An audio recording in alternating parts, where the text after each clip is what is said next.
Hey guys, what's going on? We got another PvP video here, and this time we are playing Elemental Shaman. It's been a few weeks since I put one out, so I wanted to try it, and we wanted to try out Affliction Ellie as well because Nothy mostly plays Affliction, so we figured we'd give it a shot. Um, but yeah, so we're playing a rot comp, which means we are pushing to the healer and go into dampening as far as possible. So these games are quite long. So I was only able to fit in 3 games into this video, so bear with me. But yeah, it was pretty fun. Although my awareness with Elemental is not as high as with Enhanced because I'm too focused on trying to keep my flame shocks up. But yeah, anyways, let's get into this. We're fighting a Asa Rogue, Beast Hunter, and a Dislim Priest. Um, the primary target is going to kind of be the Rogue. Now, the Hunter can fall, but the Rogue is going to be in the worst positions, which makes it easier for us to capitalize on. And we have to be careful about letting the Hunter just kind of run around and do whatever he wants, right? You can't let him just walk all over your priest, or your healer, sorry, and CC them all he wants. So here I am wailing onto the Hunter, and the reason why is because the Rogue had Sacrifice, but also it's just good to keep split pressure for a rock comp, right? Doesn't matter what we're hit as long as we're hitting something. So here we get quite a bit of damage. He pops evasion, which doesn't do a whole lot, but I was able to knock and then he smoke bombed, so that was very, very fortunate on my part. Didn't have to worry too much. And if you can't tell, I do have Poison Cleanse Totem, which is huge against Assassination Rogues because it removes their Mortal Strike effect, so they aren't reducing his healing as much.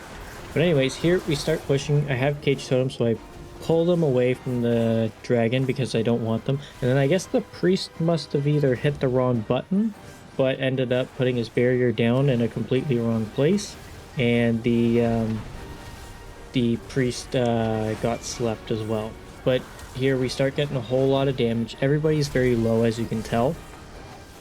So we have a significant amount of pressure. I made a big mistake. Some reason I jumped down. I like to jump constantly while I'm moving. I don't know why. It's just a thing I do. So I ended up screwing myself there. But here we get a whole lot of damage. There's Turtle from the Hunter. He's very close to falling over. The Disc Priest is just struggling. The Rogue vanishes. Also get his cheat death. And we're just making sure that we're hitting everybody consistently. Everybody's just slowly rotting away, and the Disc Priest ends up falling over. But yeah, as you can tell, these matches go for a long time. We're just putting pressure on everybody, just trying to get all of their healing cooldowns and stuff out. So, anyways, on to the next match. This one was a bit of a weird one. Our main focus is kind of just hitting the DK just because he's close, but the Druid was actually dispelling quite a lot, so I was trying to capitalize on that. So you can see there, I sent a burst onto the Druid, mainly because the Druid hots are very difficult to deal with if they're on a target. So if you make swaps with your burst, you're going to put a whole lot more pressure on the Druid's mana pool. So that's why I sent it on the Druid, because he already had the DK hotted up, so there was really no point in doing that. But here I send it on the Priest. There's Bark Skin, so I should be swapping here in a second, because there's really no point in hitting Bark Skin. Anytime there is some sort of defensive use, you do want to switch. Here the Druid gets a lot of Cyclones on me, but I noticed he just dispelled, which means he's probably going to do it again very soon, which he ends up doing, and it's a big mistake. But here I capitalize on the fact that he dispelled and didn't fully heal himself, so there he had to use Nature's Swiftness and keep himself alive, so I pull back a little bit, lasso the Priest just to stop a bit of damage. The DK has to use a very late kick to stop the lasso, so it's unfortunate on his part. But here I start, the Druid comes out, I just hit him, I'm like, hey, you are a target to me, so I will hit you. But here I go ahead, you have to make, so one thing about Shadow Priests that I noticed is a lot of people don't kill the Siphon that they bring out, so you have to make sure you get that down as fast as possible. But here is the Trank. Also, he had an Incarn proc, which is very unfortunate on his part, so it kind of wasted. But you'll see here in a second, I have Primordial Wave coming up. So I'm getting prepared. He sends a heal out, and I send the damage back onto the Resto Druid because, you know, you can see by his mana, he's fried, right? He is completely burning through his mana like no tomorrow. So I go ahead, I see Nathi getting a bit low, so I stopped the priest damage, just trying to support a little bit. Tried to knock, but he had Death's Advance up. I wasn't paying attention. But here, the Druid goes for another Dispel. So I get him dotted, you know, getting prepared. There I send a Primordial Wave right into a AMS, so that really sucked. But I still get the proc, so it's all good. But the dragon pulled me into a better position, thankfully, because I was in a poor position compared to the others. And here the Druid's kind of pushing out, so I tried to pull the DK and put them together. There's another Psyfiend out, so right there I'm killing it because Nathi can't really do anything about it because he's a Affliction Warlock, right? So here's where the Druid made a big mistake, is he Dispelled, which puts a big silence on him, takes a big damage, and I just had Primordial Wave going as well. So I ended up capitalizing on that. I was very lucky with an Ascendance proc too, but yeah, he was dispelling a lot, so that's why every time he came out, I was trying to hit him. On top of that, he has to hot himself, right? So, but here, this one was really tough. I believe this is the last match, but this one went on forever, and it was very, very annoying. So here, the Druid was going for Cyclone, so I used Grounding to try and pull them off without using Kick.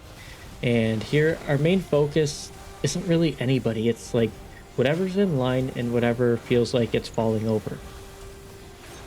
So there, the dragon actually has Time Stop, which if you don't know what it is, it's basically an immunity to everything, meaning healing and DPS, and you cannot act.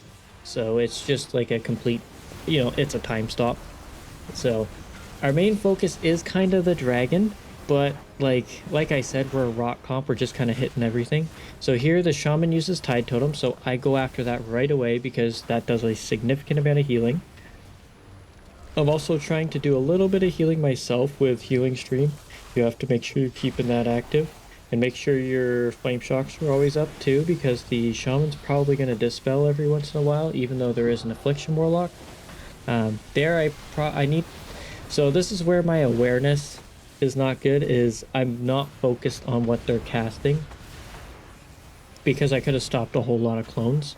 It's very unfortunate, but there I moved the Boomkin back to his team, so that way he's not on top of us and we don't have to worry too much about CC. We can deal with it.